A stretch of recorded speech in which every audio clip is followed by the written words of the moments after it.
2025ರ ಕೊನೆಯ ಹಂತದಲ್ಲಿ ಕನ್ನಡ ಚಿತ್ರರಂಗದಲ್ಲಿ ಸದ್ಯಕ್ಕೆ ನಡೆಯುತ್ತಿರುವ ಅತಿದೊಡ್ಡ ಚರ್ಚೆ ಏನೆಂದರೆ ಡೆವಿಲ್ ಮಾರ್ಕ್ 45 ಈ 3 ಚಿತ್ರಗಳ ಕಲೆಕ್ಷನ್ ಸುನಾಮಿ.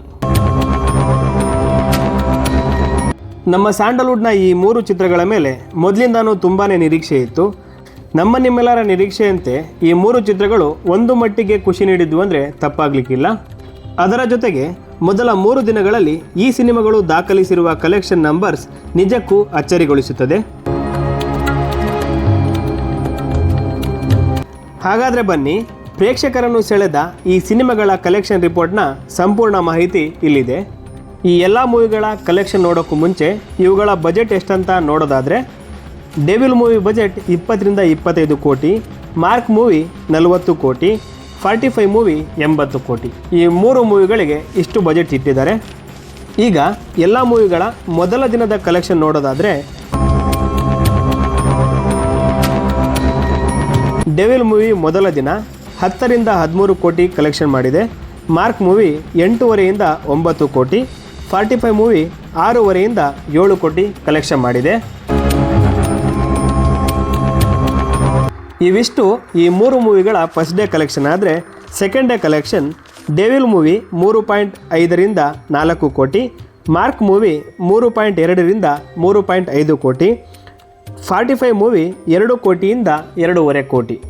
ಇದರಲ್ಲಿ ಈ 2 ದಿನಗಳ ಕಲೆಕ್ಷನ್ ವಿಚಾರಕ್ಕೆ ಬರೋದಾದರೆ, ಡೆವಿಲ್ ಮೂವಿ ಮಾರ್ಕ್ ಮತ್ತು 45 ಮೂವಿಗಿಂತ ಹೆಚ್ಚು ಕಲೆಕ್ಷನ್ ಪಡ್ಕೊಂಡಿದೆ.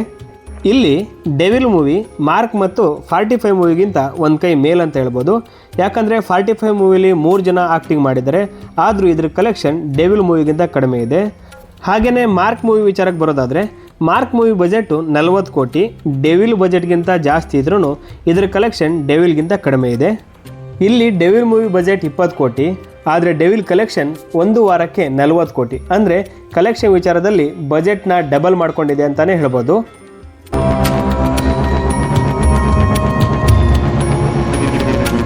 ಬಟ್ ಈ 45 ಮತ್ತು ಮಾರ್ಕ್ ಮೂವಿಗಳು ತನ್ನ ಬಜೆಟ್ಗಿಂತ ಕಡಿಮೆ ಕಲೆಕ್ಷನಲ್ಲೇ ಇದೆ.